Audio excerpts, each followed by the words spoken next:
Shalom bien-aimés dans le Seigneur, c'est Persévérant Moupolo ici. J'espère que vous vous portez bien par la grâce infinie de notre Seigneur Jésus-Christ. Quel plaisir encore une fois de plus de nous avoir tous connectés en ce jour sur nos écrans pour pouvoir partager, avoir ce moment de méditation de la parole de Dieu.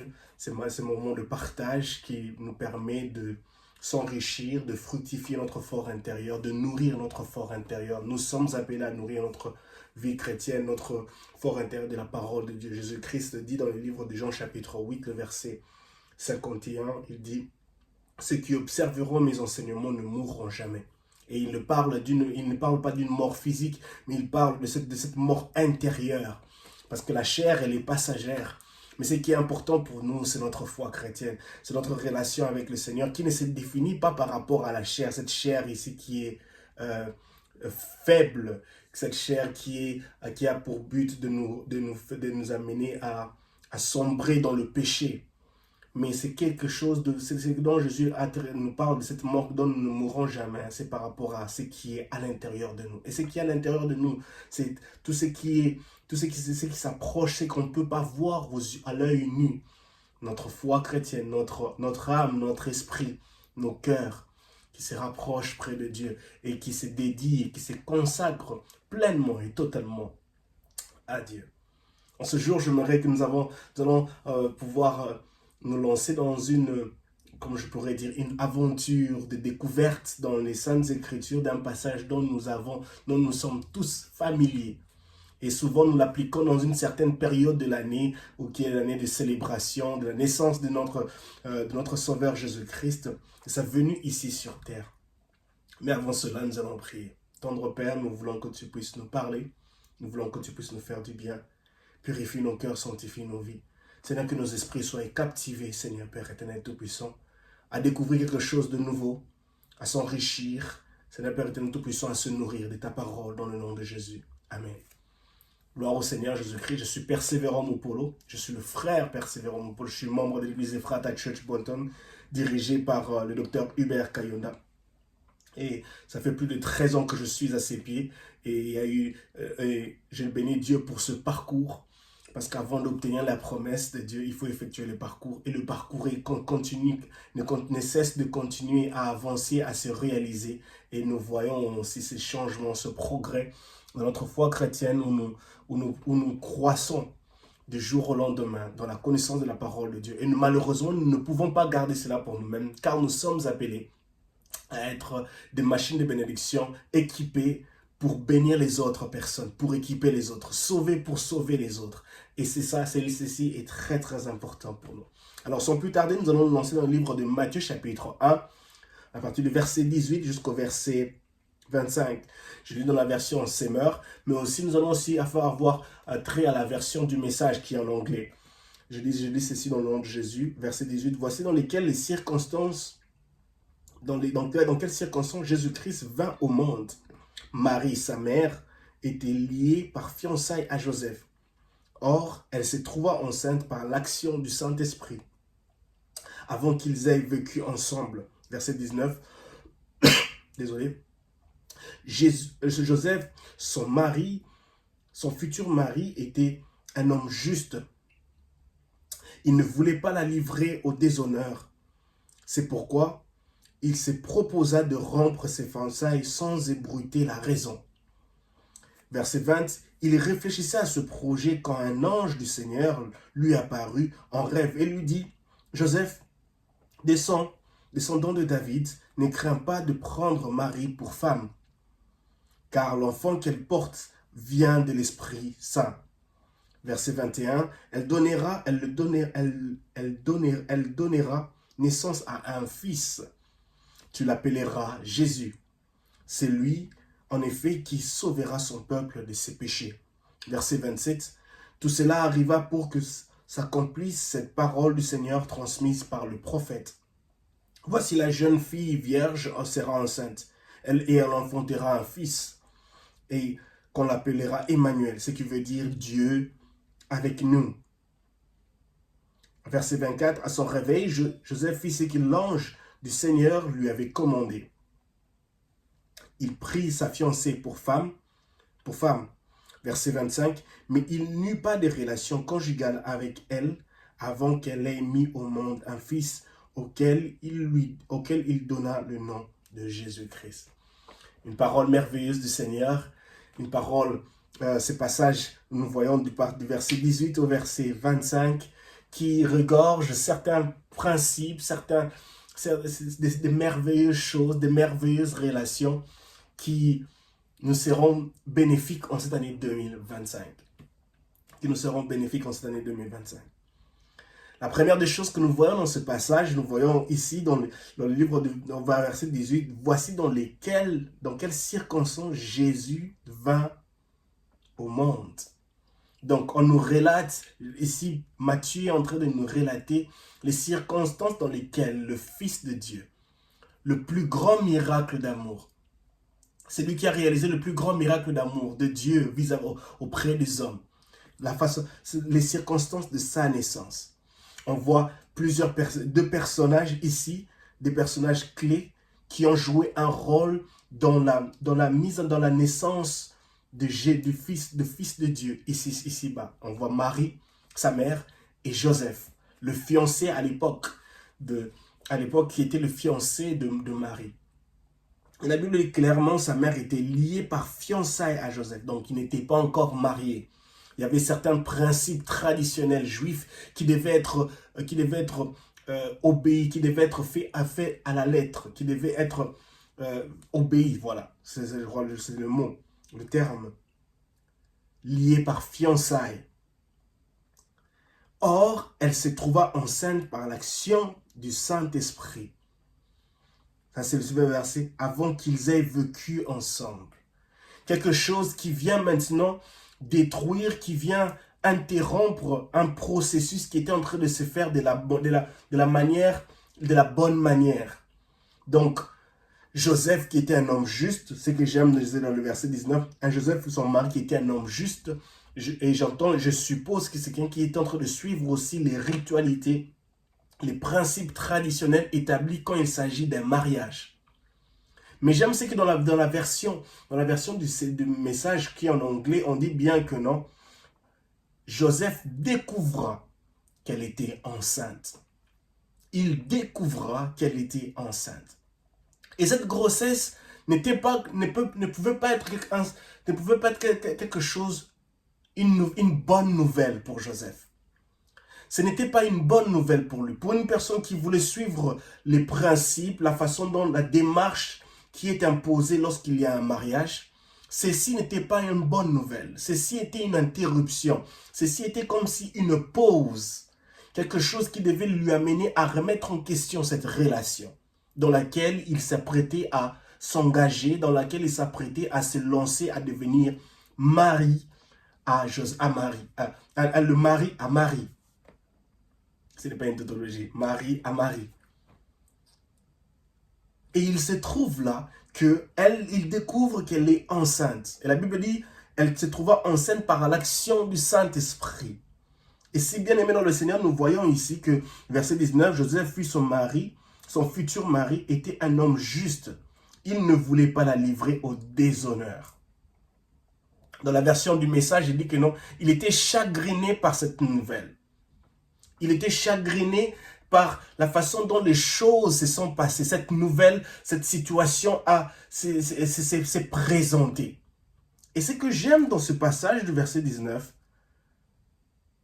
Joseph, dans la version du message en anglais, on dit que non, Joseph prit la décision de gérer cette situation calmement. De gérer cette situation d'une façon plus sage. Et la Bible dit, il ne voulait pas la livrer au déshonneur. C'est pourquoi il se proposa de rompre ses fiançailles sans ébruiter la raison. Dans la version anglaise, on dit que non, il chercha à gérer la situation de façon calme, afin de ne pas exposer Marie, afin de ne pas l'exposer au déshonneur, afin de ne pas la livrer au déshonneur. Ceci est très très important, bien aimé dans le Seigneur. La première des choses que nous pouvons voir ici, c'est l'attitude de cet homme juste. La Bible dit clairement que c'était un homme juste. Son attitude vis-à-vis d'une situation, d'un changement de circonstances inattendues. La personne qu'il aime, la personne qu'il manifeste des sentiments, se retrouve dans une situation dont elle-même elle ne contrôle pas, dont elle-même elle n'a pas voulu que cela se fasse de cette manière-là. Mais Joseph, une personne juste, dont nous supposons qu'il voulait être une personne qui suit les choses de la bonne manière, décide aussi d'opter une attitude qui est pour nous un exemple. Il ne cherche pas à exposer Marie. Dans le livre de Jean chapitre 8, on voit la femme adultère qui a été prise par toutes ces juifs, par ces personnes-là, et il l'a amenée jusqu'auprès de Jésus. À cause de son adultère, parce on l'avait attrapée en flagrant délit. Et on l'a pris jusqu'à Jésus. Et pour eux, c'était pour poser un piège auprès de Jésus par rapport à cette situation-là. Parce que la loi disait que une personne qui commet l'adultère, doit être lapidée. Et nous voyons la première des choses ici que Joseph applique de la sagesse. Il ne veut pas amener Marie à un déshonneur.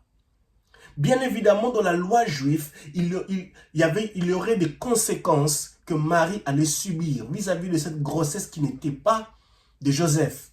C'est-à-dire qu'elle a eu à avoir fréquenté une personne, avoir une relation extérieure. Parce que personne n'allait comprendre les dires de Marie pour dire que cet enfant vient du Saint-Esprit. On voit ici le rôle de Joseph. Un rôle dont il lui a demandé d'user de sagesse. En 2025, bien-aimés dans le Seigneur, moi-même y compris, je nous prie, bien-aimés dans le Seigneur, que nous soyons des personnes comme Joseph. Des personnes dotées d'une sagesse. Des personnes dont la Bible elle définit un homme juste. Cela ne veut pas dire qu'on exclut les femmes. Que Dieu veut que nous puissions être des hommes et des femmes justes en 2025. Et ceci est très très important. Il découvre que Marie est enceinte. En 2025, bien-aimés dans le Seigneur, j'aimerais que nous puissions être ceux-là qui arrivons à découvrir ce que les personnes qui nous entourent portent en elles. Ça, c'est la première des choses. Être un homme juste, être une femme juste, mais aussi nous allons nous retrouver dans des relations, peut-être des relations purement professionnelles, purement émotionnelles, purement familiales, purement ministérielles. Mais ce que nous devons être capables de faire en 2025, c'est d'être capable d'avoir la capacité de découvrir ce que les personnes portent en elles. Ce que les personnes possèdent en elles. Il y a de ces personnes qui ont des grossesses, des capacités, des talents, des projets qui sont appelés à naître, à donner naissance à des projets qui seront une bénédiction pour des multitudes de personnes. Mais nous devons être comme Joseph. Nous ne devons pas être des personnes qui sont distraites, qui n'arrivent pas à découvrir ce que les personnes portent en elles, les bénédictions que les personnes portent en elles. Mais cela n'exclut pas que nous pouvons aussi découvrir aussi la méchanceté que les personnes portent en elles. Mais ce que j'aimerais nous atteler, c'est la capacité de découvrir ce que les personnes portent en elles. Découvrir si les personnes sont réelles, sont vraies avec nous. Découvrir si les personnes sont méchantes, sont hypocrites avec nous. Découvrir le positif qui se trouve dans les personnes qui nous entourent. Et découvrir aussi le négatif dans les personnes qui nous entourent. Joseph arrive à découvrir qu'il y a une situation qui change toutes ses attentes. Qu'il change tous les processus dont il a vu cela se réaliser depuis plusieurs années, dont il est un homme juste, dont il est attaché à cela. Joseph arrive à découvrir qu'il y a une situation, il y a un changement de circonstances ici. Et la deuxième des choses, Joseph, je dirais qu'il avait tellement d'amour pour cette personne qui était sa future femme, à tel point que son amour pour sa future femme lui a amené à appliquer une certaine sagesse vis-à-vis de ce changement inattendu dans cette situation. Beaucoup d'amour, à tel point que cet amour qu'il avait pour Marie l'a amené à prendre une décision très sage, à ne pas exposer Marie. J'aimerais prendre cela ici dans un angle où nous nous retrouvons, où une personne dont nous connaissons, nous avons un certain attachement, vient nous exposer une situation qui est considérée comme un flagrant délit. Une situation punissable, une situation qui va faire couler beaucoup d'encre. Comment gérons-nous cette situation-là? Comment allons-nous gérer ce type de situation en 2025? Pour ceux-là qui sont enfants de Dieu, pour ceux-là qui sont remplis d'amour de Jésus en nous, comment allons-nous gérer lorsque ces personnes-là viendront auprès de nous, nous présenteront une situation condamnable, une situation qui va relever plusieurs questionnements. Et ce que j'aime dans cette situation, la Bible dit clairement dans la version du message, il était déterminé à prendre les choses calmement. Calmement, afin que Marie ne soit pas déshonorée. Il donne de la valeur à la personne de Marie. Il donne de la valeur à la personne qui se retrouve dans cette situation-là. En 2025, que Dieu nous aide à donner de la valeur à ces personnes-là qui tombent, qui se retrouvent dans le péché, qui tombent dans le péché, qui se retrouvent dans des situations où ils n'arrivent pas à connaître les tenants et les aboutissants, où ils n'arrivent pas à s'en sortir à cause d'une maladie, à cause d'un changement de circonstances qui affectent leurs finances, à cause des difficultés, à cause des soucis, à cause du rejet, à cause des mauvaises décisions qu'elles-mêmes elles ont prises, ces personnes. Ils cherchent à protéger, ils cherchent à gérer cette situation d'une manière calme. Que Dieu nous accorde, au travers de son Esprit Saint, la capacité de gérer les situations calmement. Sans chercher à exposer les personnes au déshonneur. Sans chercher à exposer les personnes que nous aimons au déshonneur, où ils seront encore en plus empirés, où ils vont se retrouver encore dans une destruction approfondie. Dieu seul sait qu'est-ce qui allait arriver à Marie si par exemple elle allait s'exposer au plus grand public. Qui allait la croire? Qui allait croire à ses paroles en disant que non, le bébé dont je porte, c'est le bébé du Saint-Esprit? Qui allait croire à de telles paroles? Mais Joseph a décidé de gérer cette situation d'une manière calme afin de ne pas l'exposer au déshonneur. En 2025, que Dieu nous aide à appliquer de la sagesse, à ne pas exposer les gens au déshonneur. Un déshonneur qui détruit. Il y a de ces personnes, bien évidemment, que vous ne voulez pas, ces circonstances dont les personnes seront exposées à cause de leur flagrant délit. Nous commettons des erreurs, mais la société, à cause des standards et des critères, des lois, des régulations établies, nous payons des conséquences par rapport à cela.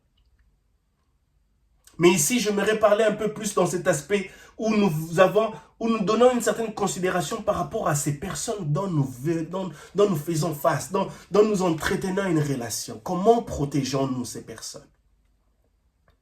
Soyons comme des Joseph, ayons cette capacité qui s'applique au travers du Saint-Esprit, avec le fruit du Saint-Esprit, qui nous aide à protéger ces personnes-là. Joseph, on a fait de même. Il n'a pas voulu exposer Marie. Bien-aimés dans le Seigneur, quand vous arrivez à découvrir ce que ces personnes-là portent en elles, vous savez que ces personnes-là portent en elles des talents, des bénédictions, des idées, des dons, des projets. Et si vous avez tellement, vous connaissez ce à quoi ces personnes-là sont appelées, bien évidemment, ils seront la proie de l'ennemi pour chercher à les détruire. Mais nous devons être de ces personnes-là qui cherchons à les protéger. J'aimerais très bien faire attention à ce que je dis. Cette protection ne peut pas aller au-delà de certaines limites. Parce qu'on ne connaît pas jusqu'où ces personnes-là peuvent aller. Combien de fois, combien profond sont-ils déjà ancrés dans la destruction, dans le méchant? Parce que ça peut aussi nous affecter, nous, qui disons, soi-disant, qui voulons être des Joseph. J'aimerais que nous puissions être équilibrés dans ce que je suis en train de dire. À protéger ces personnes. Une fois que nous avons découvert cela. Il s'apprête à prendre une décision aussi qui est raisonnable. Il sait qu'il ne peut pas l'exposer au déshonneur, mais aussi en tant qu'homme juste, il ne peut pas aussi accepter de prendre la décision de continuer cette relation. Il use de sagesse, mais une sagesse équilibrée.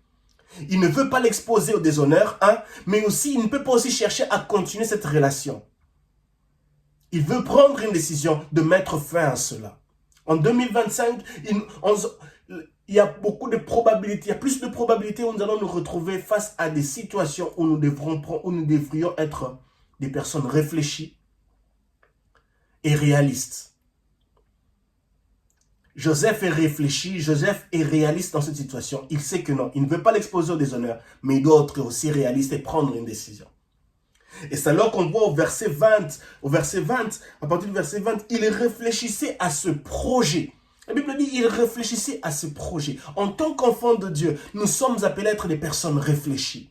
Une personne réfléchie, en ayant la connaissance du Saint-Esprit, en se basant sur les Saintes Écritures, ne se laissera pas manipuler par des charlatans, ne se laissera pas manipuler par des prophètes, par des voyants, par des personnes qui viendront nous ramener un tas de choses, soi-disant que j'ai reçu ça par le Saint-Esprit, que Dieu m'a dit. Ceci est très très important. Pour nous qui visons à réussir 2025, nous avons une mission à accomplir. Et cette mission nous demandera d'être des personnes réfléchies. Il réfléchissait à ce projet quand un ange du Seigneur lui apparut en rêve et lui dit, « Joseph, descendant de David, ne crains pas de prendre Marie pour femme, car l'enfant qu'elle porte vient de l'Esprit Saint. » Il réfléchit sur ça. Bien-aimés dans le Seigneur, et ce que j'aime avec Dieu, c'est que pendant que nous sommes dans la confusion, pendant que nous nous posons la question, quelle est la bonne décision à prendre? Quelle est la bonne direction à prendre? Le Saint-Esprit, lui, Dieu, lui, puisqu'il sait qu'il y a ses intérêts dans cette situation, il viendra nous accorder le sceau de la confirmation. Une confirmation soit positive ou une confirmation soit négative.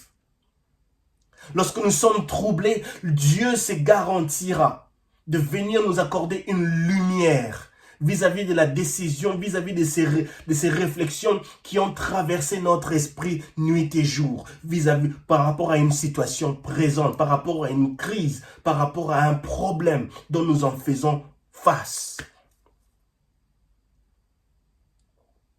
Gloire au Seigneur Jésus. Il réfléchissait à ce projet quand un homme du Seigneur lui apparut en rêve. Un ange du Seigneur lui apparut en rêve. Ma prière est qu'en cette année 2025, que l'ange du Seigneur, que le Saint-Esprit se révèle à nous vis-à-vis des situations dont nous ne cessons de réfléchir, afin de prendre les bonnes décisions et de suivre les bonnes directives. Le Saint-Esprit, l'ange de Dieu lui dit, Joseph, descendant de David. Il vient avec une précision. Ne soyons pas de ces chrétiens irréfléchis, irréalistes, de ces chrétiens qui se laissent manipuler par des pseudo-prophètes, par des pseudo-prédicateurs, par des pseudo-croyants, par des pseudo-voyants, et qui ne viennent pas avec une précision qui se base de la parole de Dieu et qui viennent par des messages juste de futilité. Il vient avec une précision, il dit, Joseph, descendant de David, ne crains pas de prendre Marie pour femme. Cet ange vient solidifier, cet ange vient amener une confirmation, cet ange vient rassurer Joseph vis-à-vis de cette situation.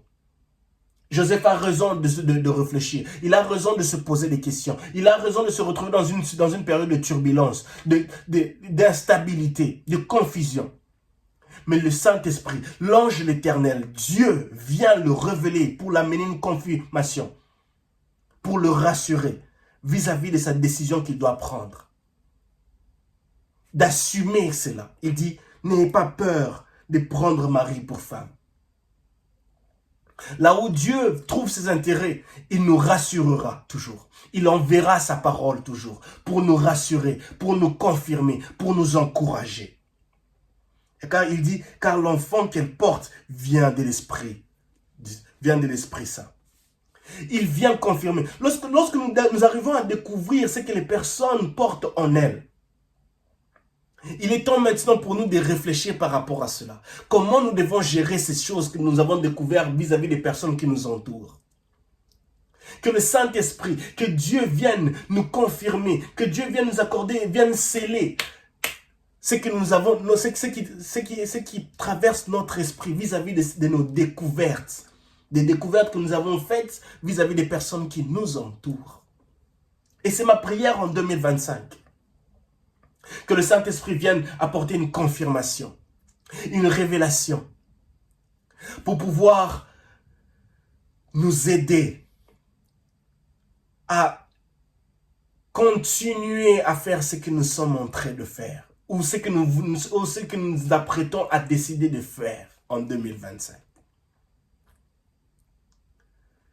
Et ça, j'aime. Il dit au verset 21, elle donnera naissance à un fils. Il donne une précision. Il dit, elle donnera naissance à un fils. Tu l'appelleras Jésus. Marie, une mission. Elle porte Jésus, le fils.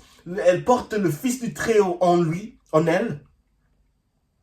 C'est comme on dit que non, elle fut tombée enceinte par l'action du Saint-Esprit. Elle porte le Fils de Dieu en elle. Ça, c'est sa mission en tant que mère. Elle porte le Fils du Très-Haut en elle. Et la mission de Joseph dans cette situation, en tant que père, c'est de nommer. Il se trouve dans une situation où on lui donne ce privilège-là de nommer. De nommer celui qui va sauver tout un peuple. C'est lui qui va amener qui aura accompli le plus grand miracle d'amour de Dieu vis-à-vis de l'humanité. Marie en elle a une bénédiction dont elle porte, dont Joseph a découvert cela. Ce n'est pas son bébé, ce n'est pas son fils biologique, mais il se retrouve en train de nommer le Fils de Dieu, ici sur terre. Ma prière pour nous, bien-aimés dans le Seigneur, qu'en 2025, que Dieu nous accorde de nommer des choses qui seront des bénédictions pour plusieurs en cette année 2025. Que mon Dieu t'accorde le privilège, la grâce, la faveur de pouvoir nommer les choses qui auront à naître de toi, à sortir de toi. Les réalisations des projets que Dieu va mettre en toi, que Dieu t'accorde la capacité de nommer cela, ces réalisations-là, que Dieu t'accorde la capacité de les nommer. Il dit, elle donnera naissance à un fils et tu l'appelleras Jésus. J'aime dans la version parole vivante. La Bible dit ceci. Il dit, tu lui donneras le nom de Jésus, ce qui signifie Dieu sauve. Dieu sauve. Ma prière en 2025, que nous puissions donner naissance à des choses, à des compagnies, à des bonnes nouvelles, à des belles réalisations, où nous dirons aux hommes, au monde, Dieu sauve. Que nous puissions donner naissance, que nous puissions voir la réalisation des réussites, des accomplissements qui seront juste une déclaration pour nous aux hommes, pour dire Dieu sauve. Et il l'a fait, et Dieu a sauvé. Cette réalisation que vous me voyez accomplir, que vous me voyez dont je suis arrivé à finir à accomplir en cette année 2025, n'est que la réalisation, n'est que le résultat du salut de Dieu.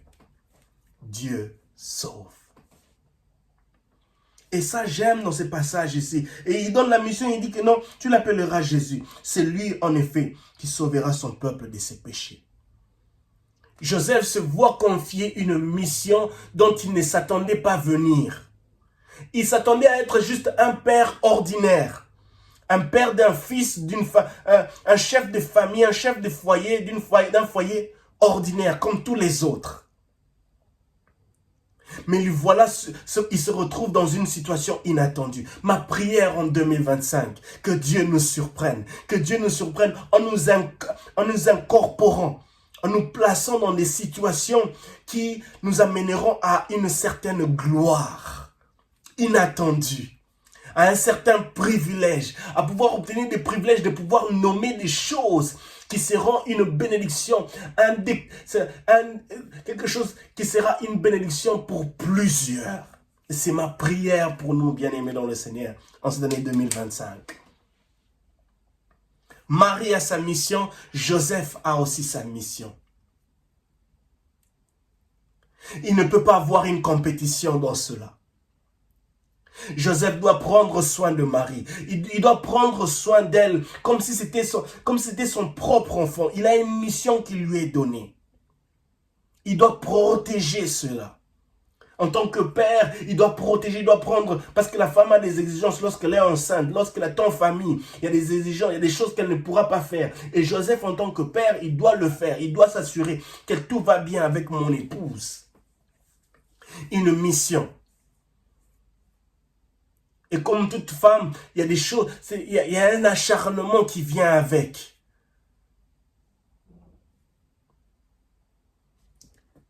Et tout ça se fait parce qu'il a une prophétie qui devait s'accomplir.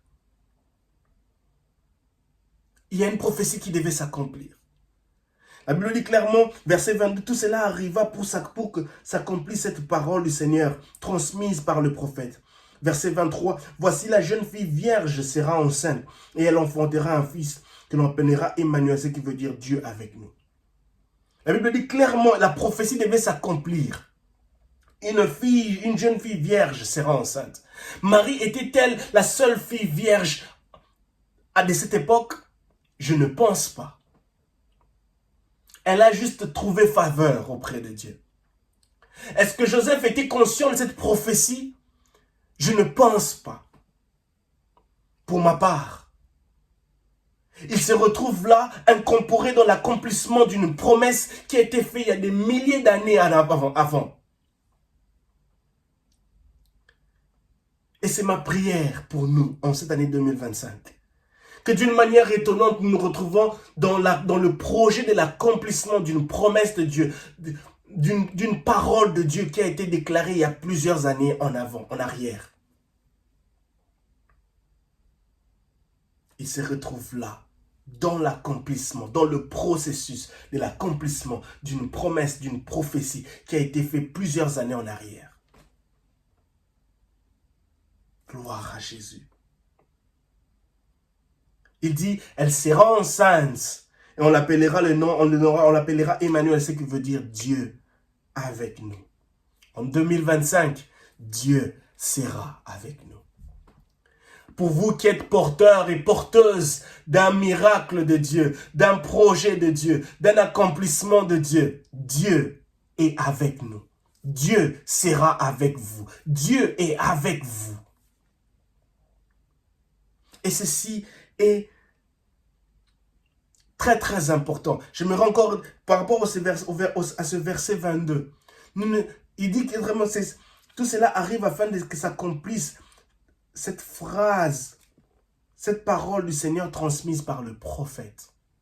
Bien-aimés dans le Seigneur, c'est pour cela que ceci est très très important. Soyons vigilants vis-à-vis de ce que les personnes qui nous entourent portent en elles. Il y a de ces personnes qui nous entourent qui en elles possèdent le processus et l'accomplissement des paroles du Seigneur déclarées il y a plusieurs années en arrière. Que Dieu nous aide à gérer, à avoir l'esprit du discernement, de savoir discerner les personnes qui nous entourent, ce qu'elles portent en elles, les bénédictions qu'elles portent en elles, les fardeaux qu'elles portent en elles, les semences qu'elles portent en elles. Afin que nous ne puissions pas passer à côté d'avoir ce privilège de se retrouver dans le processus, dans l'accomplissement d'une promesse, d'une prophétie, d'une parole du Seigneur qui a été déclarée il y a plusieurs années en arrière. Ma prière est que nous puissions être des bénéficiaires, que nous puissions être de ces personnes qui bénéficient de la grâce, du privilège de se retrouver dans les processus, dans l'accomplissement d'une promesse, d'une parole déclarée par le Seigneur il y a plusieurs années en arrière. Et pour terminer, nous allons au verset 24. La Bible dit ceci, à son réveil. Voilà, c'était dans le songe, dans un réveil. Ma prière qu'en 2025, que Dieu nous parle par des songes. pendant que nous sommes en train de dormir, que nos rêves soient des rêves de révélation, soient des rêves de déclic, soient des rêves de changement, de transformation, soient des rêves qui apportent la vie et non la mort, qui apportent des révélations, qui apportent des changements, des transformations, qui apportent des révélations, qui apportent des déclics d'ouverture, des discernements, des orientations vis-à-vis de l'accomplissement des promesses de Dieu dans nos vies.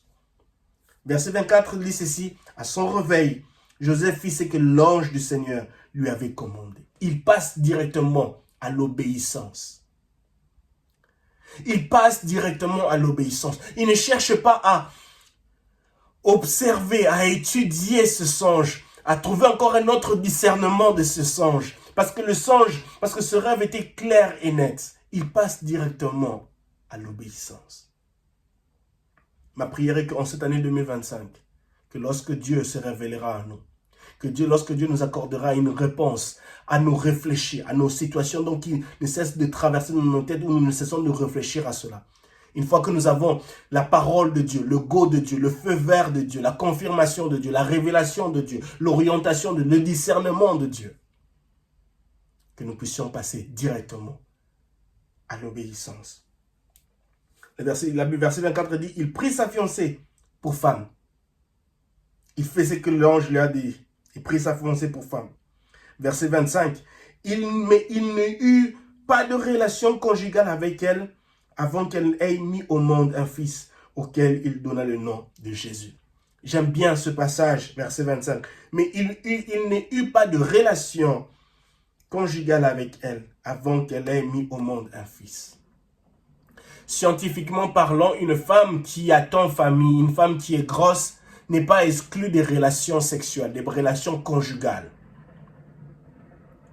En aucun cas, on exclut une femme d'avoir une relation, à moins que la grossesse ait une certaine complication. Mais scientifiquement parlant, ce n'est pas exclu. Mais pour cette situation, Joseph se voit privé. Il se voit privé des choses qui, masculinement parlant, il doit en jouir parce que c'est sa femme maintenant. Il doit en jouir de cela. Il doit célébrer cela. Mais malheureusement, il se voit privé de cela. Et pendant une période de temps. Dans ce passage du verset 25, ça regroupe une sanctification, une mise à part. Un aspect de sanctification. Il se voit privé, c'est dont il est obligé de jouir de cela en tant qu'homme, en tant que mari. Il se voit privé de cela. Il se voit privé de cela. Il n'est pas permis. Il n'a eu aucune relation conjugale avec elle avant qu'elle ait mis au monde un fils. Jésus est venu avec des prérequis. La grossesse de Jésus était une grossesse conditionnée qui impliquait la sanctification. Mon frère, ma soeur, tu portes en toi une bénédiction. Une bénédiction qui a des conditions. Une bénédiction dont tu dois la protéger. Joseph se voit imposer une certaine condition où il ne peut pas toucher Marie. Il ne peut pas avoir des relations conjugales avec elle. Sanctification, discipline, mise à part. Ça n'a pas été facile, ça j'en suis sûr et certain, c'est un humain. Mais gloire au Seigneur, ce n'était que pour un temps, parce qu'après Jésus, Joseph a eu la grâce d'avoir d'autres enfants.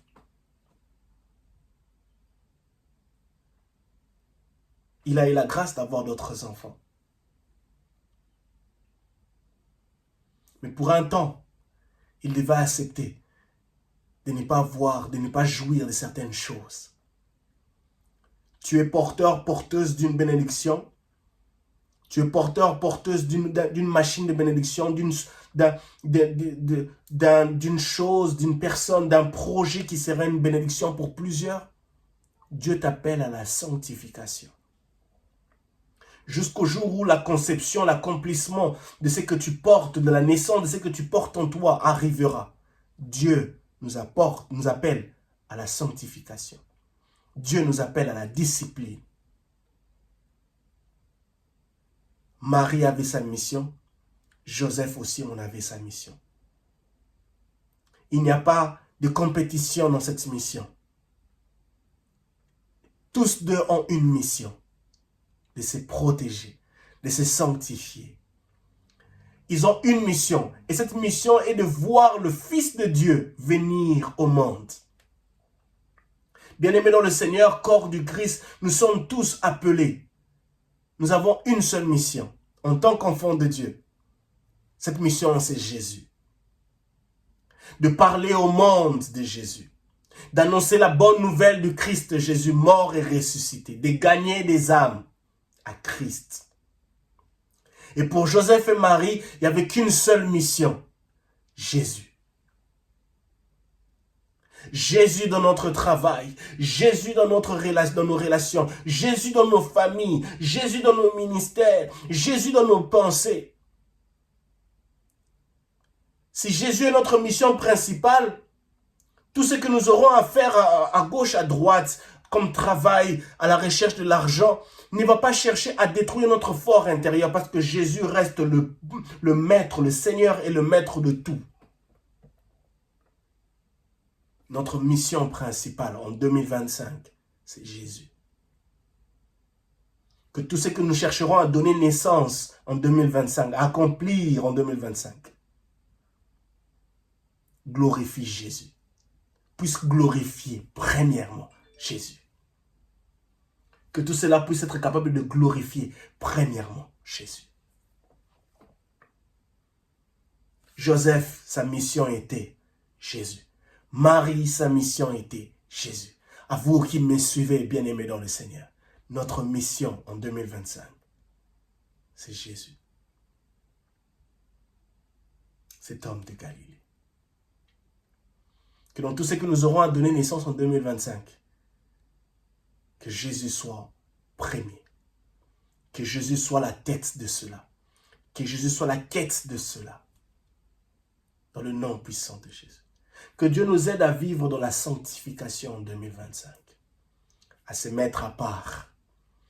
À s'exclure de certaines choses. À se priver de certaines choses. Pour se rapprocher plus de lui. À se priver. Joseph s'est privé d'une relation conjugale pendant un bon bout de temps. Je suppose pendant 9 mois. Que Dieu nous amène aussi en 2025 à arriver à se priver de certaines choses.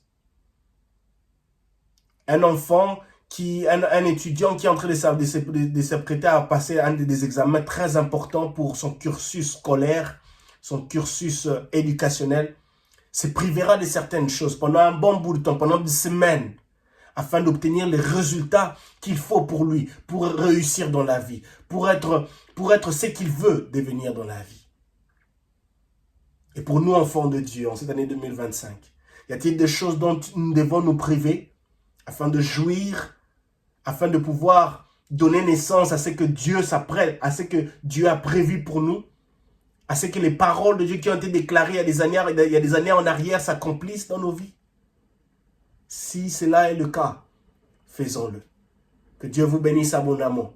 Que la grâce et la paix du Seigneur soient votre partage. Au nom puissant de Jésus. Seigneur, merci pour ta parole. Merci parce que tu nous as parlé. Merci parce que tu nous m'as utilisé comme un simple instrument. Je ne connais pas parler, je ne sais pas comment, Seigneur, expandre, Seigneur, tous ces dons, Seigneur, tu as mis, Seigneur, Père éternel tout-puissant, Seigneur, dans mon cœur. Mais le peu que j'ai fait, Seigneur, Père éternel tout-puissant, que cela, Seigneur, soit pour ta gloire. Je te prie de bénir ceux-là qui auront, Seigneur, à nous joindre encore là prochainement. Que tu puisses bénir ta parole. Merci pour la mission pour nous que nous avons en 2025. Dans le nom puissant de Jésus. Amen. Que Dieu vous bénisse abondamment et shalom chez vous.